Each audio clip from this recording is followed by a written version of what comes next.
দিনের আলোয় যেখানে প্রাণের সঞ্চার হতো কিংবা রাত নামলে ঝলমল করে উঠত রং বেরঙের বাতিগুলো, সেখানে এখন শুধুই ধ্বংসের ছাপ।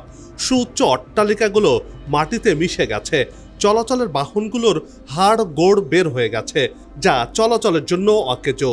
ইসরায়েলের ক্ষতচিহ্ন ইরানের মিসাইলের আঘাতে, যেন গাজার ছায়া ফিরে এসেছে ইসরায়েল জুড়ে।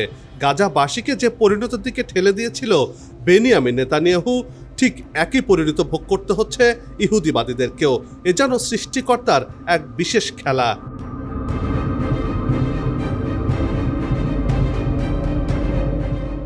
ইতিহাসের পাতায় লেখা থাকবে 2025 সালের সেই দিনগুলোর কথা, যখন ইরানের আকাশ থেকে ছোড়া ক্ষেপণাস্ত্র শুধু শব্দই করেনি, কাঁপিয়ে দিয়েছিল ইসরায়েলের গোপন অস্তিত্বের ভিত। যুদ্ধের পরে যুদ্ধ, হামলার পরে প্রতি হামলা। কিন্তু এবার যেন গল্পটা বদলে গেছে। 12 দিনের ইসরায়েল মার্কিন আগ্রাসন, ইরানের প্রতিরোধের গল্প। ধীরে ধীরে প্রকাশ পাচ্ছে ক্ষয়ক্ষতির চিত্র। ইরানের ক্ষতি বেশি হয়েছে সেটা বলার অপেক্ষা রাখে না।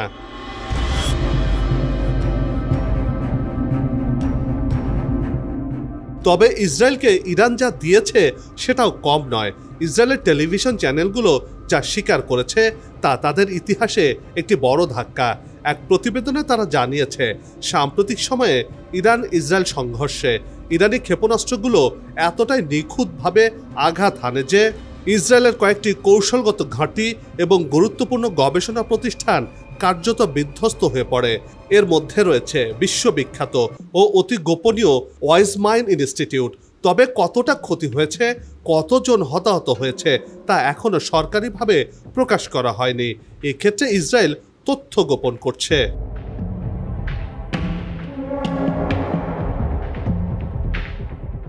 স্থানীয় সংবাদ মাধ্যমগুলো বলছে, ইরানের হামলার পর ইসরায়েলি সামরিক ও গোয়েন্দা মহল হতবাক হয়ে পড়েছে।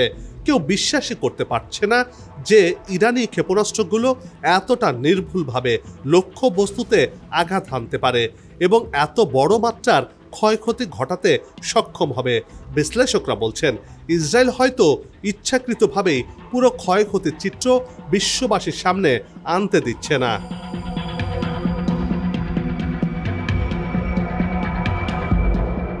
ইরানের পরিষ্কার বার্তা, যদি তারা চায় তাহলে ইসরায়েলের সবচেয়ে সুরক্ষিত ঘাঁটিতেও প্রবেশ করতে তাদের খুব বেশি সময় লাগবে না।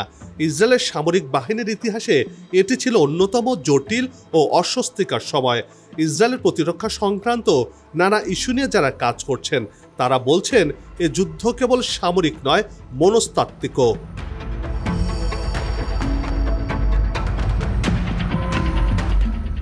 ইরান এই মুহূর্তে প্রমাণ করেছে যে তারা চাইলে ইসরায়েলের সবচেয়ে গোপন এবং সুউচ্চ প্রযুক্তির ঘাঁটিগুলোকে লক্ষ্যবস্তু করে আঘাত এনে গুঁড়িয়ে দিতে পারে। ইসরায়েলের ওয়াইজম্যান ইনস্টিটিউটের মতো জায়গায় আঘাত হানা মানেই শুধু ক্ষেপণাস্ত্র, গোয়েন্দা সক্ষমতারও অসাধারণ সমন্বয় হয়েছে বলে মনে করছেন বিশ্লেষকরা। ইসরায়েলি সামরিক বাহিনীর পক্ষ থেকে এখনো কোনো বিস্তারিত বিবৃতি না আসলেও স্থানীয় ও আন্তর্জাতিক পর্যবেক্ষকরা বলছেন, লক্ষ্যবস্তুর মধ্যে লুকিয়ে রয়েছে ইসরায়েলি দুর্বলতার গল্প, যা তারা গোপন রাখতে মরিয়া। কিন্তু কতদিন ইসরায়েল তাদের ধ্বংসস্তূপের কথা গোপন রাখতে পারবে তা নিয়ে সংশয় রয়েছে বলেও মনে করছেন বিশ্লেষকরা।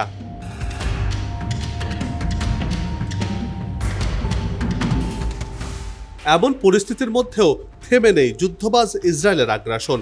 নিরস্ত্র নিরীহ গাজাবাসীর ওপর নির্মম হত্যাযজ্ঞ চালিয়ে যাচ্ছে জায়নবাদীরা। দৈনিকই প্রাণ দিতে হচ্ছে ফিলিস্তিনের মুসলিমদেরকে।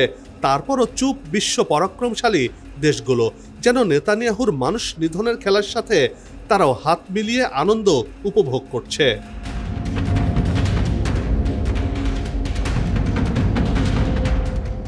এবার ইরানের প্রতিরোধ দেখে নতুন প্রত্যয়ে জেগে উঠেছে গাজার আল কাসাম ব্রিগেড। 7 ইসরায়েলি সৈন্যসহ বেশ কয়েকজন দখলদারকে হতাহত করার পর এবার ইসরায়েলি সামরিক বিমান গুলি করে ভূপাতিত করেছে যোদ্ধারা। ইসরায়েলি বাহিনীকে রীতিমতো নাস্তানাবুদ করে ছাড়ছে ফিলিস্তিনের স্বাধীনতাকামীরা।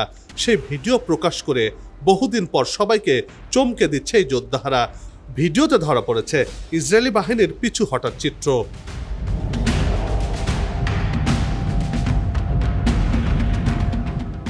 শনিবার উত্তর গাজার জাবালিয়া শরণার্থী শিবিরের পূর্বে ইসরায়েলি বাহিনীর সাথে সরাসরি যুদ্ধ করেছে যোদ্ধারা, যাকে তারা তৃতীয় জাবালিয়া ক্যাম্প যুদ্ধ হিসেবে ঘোষণা দিয়েছেন। ইসরায়েলি সামরিক বিমান ভূপাতিতের পর সেখানে থাকা হতাহত সৈন্যদের সরিয়ে নেওয়ার দৃশ্য দেখা গেছে ভিডিওতে। এ সময় ধ্বংস হয়েছে 4 ইসরায়েলি উদ্ধারকারী যান।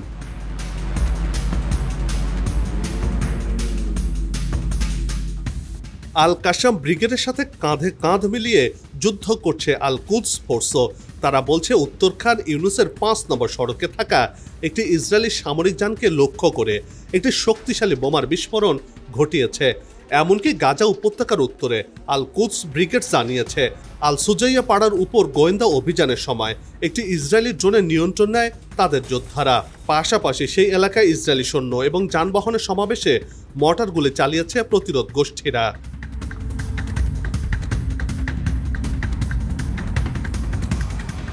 গাজার যোদ্ধাদের জেগে ওঠার পর নিজেদেরকে নতুনভাবে প্রস্তুত করতে হবে দখলদার বাহিনীর নেতা বেনিয়ামিন নেতানিয়াহুকে, যদিও এরই মধ্যে হাল ছেড়ে দিয়েছে নেতানিয়াহু। ইরানের পর এবার গাজাতেও বলা চলে পরাজয় স্বীকারে বাধ্য হয়েছেন মধ্যপ্রাচ্যের কসাই। ইসরায়েলি গণমাধ্যমে প্রথমবারের মতো গাজা যুদ্ধ বন্ধের ইঙ্গিত দিয়েছেন তিনি, যার নেপথ্যে কাজ করছে ইরানের সাথে ইসরায়েলের 12 দিনের যুদ্ধ।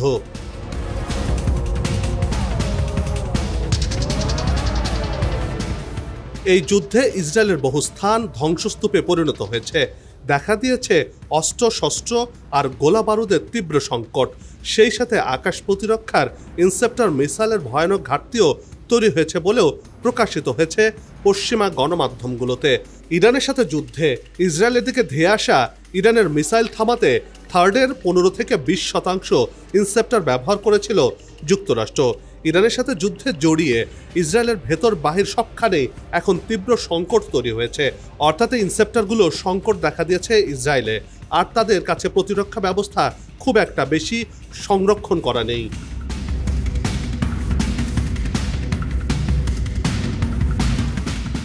আগামী সপ্তাহের মধ্যেই যুদ্ধবিরতির ইঙ্গিত দিয়েছেন মার্কিন প্রেসিডেন্ট ডোনাল্ড ট্রাম্প। পশ্চিমা ও ইসরায়েলের ইতিবাচক ইঙ্গিতেও থেমে নেই প্রতিরোধ যোদ্ধারা। এতদিন ধরে নিজেদের সাহস এবং মনোবল বৃদ্ধি করেছে তারা, এবার সেটা প্রয়োগ শুরু করে দিয়েছেন এই প্রতিরোধ যোদ্ধারা।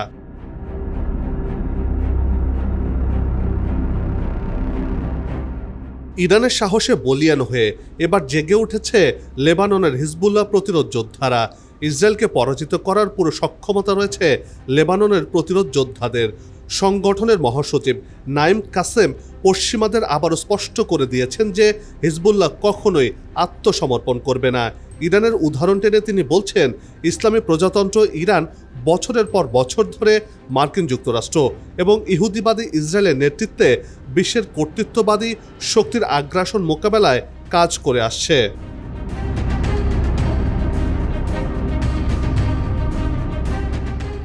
আমেরিকা ইসরায়েলের মূল লক্ষ্যই হলো ফিলিস্তিনিকে মুক্ত করতে যারা এগিয়ে আসবে বা যারা ইসরায়েল মার্কিন আধিপত্য ধ্বংস করতে চাইবে তাদের শক্তির উত্থানকে শেষ করে দেয়া। কিন্তু সেটা কখনোই পারবে না পশ্চিমা শক্তি, এমন হুঁশিয়ারি দিয়েছেন নাইম কাসেম। তিনি বলছেন, মাতৃভূমি এবং ভবিষ্যৎ প্রজন্মের সম্মানের জন্য প্রতিরোধ চালিয়ে যাবে লেবাননের যোদ্ধারা। ইসরায়েল যতক্ষণ পর্যন্ত আক্রমণ চালিয়ে যাবে শেখর থেকে শিখরে, ততক্ষণ পর্যন্ত হিজবুল্লাহ তাদের অস্ত্র তাক করে রাখবে এই ইসরায়েলি বাহিনীর বিরুদ্ধে।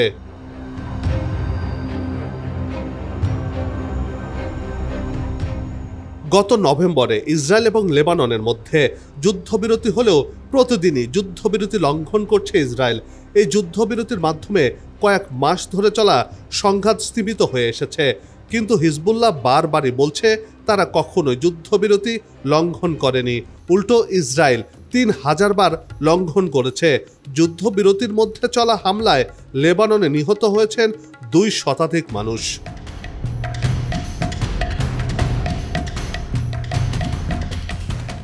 ইসরায়েল যুদ্ধবিরতি লঙ্ঘন করলেও হিজবুল্লাহকে বারবার অস্ত্র জমা দেওয়ার ব্যাপারে চাপ দিয়ে যাচ্ছে আমেরিকা। ইসরায়েলের সাথে টানা যুদ্ধ, নেতৃত্ব শূন্য হওয়া এবং মিত্র বাশার আল আসাদের পতনের পর থেকেই সংগঠনটিকে সুযোগ বুঝে নিরস্ত্রীকরণের চাপ দিয়ে আসছে ওয়াশিংটন। গেল বছর ইসরায়েলি হামলায় হিজবুল্লাহ শীর্ষ নেতৃত্বের পতন হয়।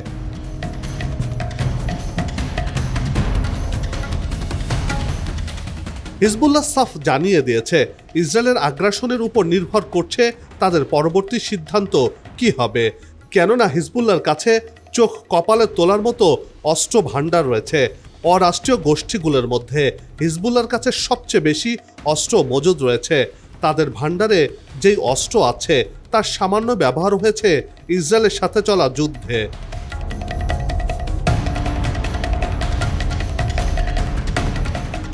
মার্কিন কেন্দ্রীয় গোয়েন্দা সংস্থা বলছে ইরান সমর্থিত এই গোষ্ঠীর কাছে 1,05,000-এর বেশি ক্ষেপণাস্ত্র ও রকেট রয়েছে। কোথাও কোথাও এই সংখ্যা 2 লাখ বলা হয়েছে। এত মিসাইল এবং রকেট একটি রাষ্ট্রের হাতে থাকাও বড় ব্যাপার, কিন্তু অরাষ্ট্রীয় সংগঠন হিজবুল্লাহর হাতে এত পরিমাণে অস্ত্র মজুদ রয়েছে। আরও ভয়ের ব্যাপার হলো এইসব রকেট ইসরায়েলের সবখানে আঘাত হানতেও সক্ষম। আর যেহেতু ইরান ইসরায়েলের আয়রন ডোমের সক্ষমতাকে ভেঙে চুরে শেষ করে ফেলেছে, আর সে কারণে হিজবুল্লাহর হাতে যে ক্ষেপণাস্ত্র আর রকেট রয়েছে তা দিয়ে অনায়াসেই ইসরায়েলের ভূমিকে তছনছ করে ফেলতে পারবে।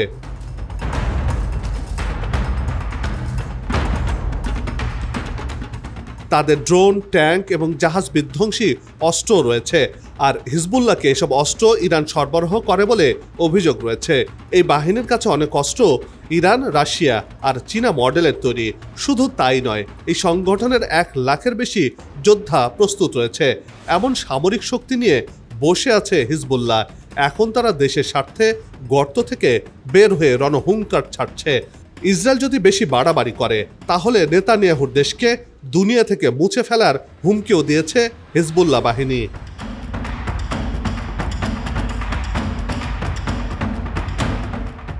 আর তাই বলা চলে এবার ইসরায়েলকে সব দিক থেকে ঘিরে ফেলেছে প্রতিরোধ যোদ্ধারা। জায়নবাদী ইসরায়েল যদি এবার মার্কিন আর পশ্চিমাদের সহায়তা নিয়ে আবার মধ্যপ্রাচ্যে আগ্রাসন চালায় তাহলে তা হবে দেশটির মরণের জন্য যথেষ্ট। কেননা ইরানকে নাড়া দিতে যেয়ে খাদে পড়েছে ইসরায়েল, আর সেখান থেকে কোমর সোজা করে দাঁড়াতে পারছে না বলেই মনে করছেন বিশ্লেষকরা। মধ্যপ্রাচ্যের সব শক্তিগুলো যদি এক হয়ে ইসরায়েলের বিরুদ্ধে রুখে দাঁড়ায় তাহলে ইহুদিদের পালানোর পথ থাকবে না বলেই মনে করছেন তারা।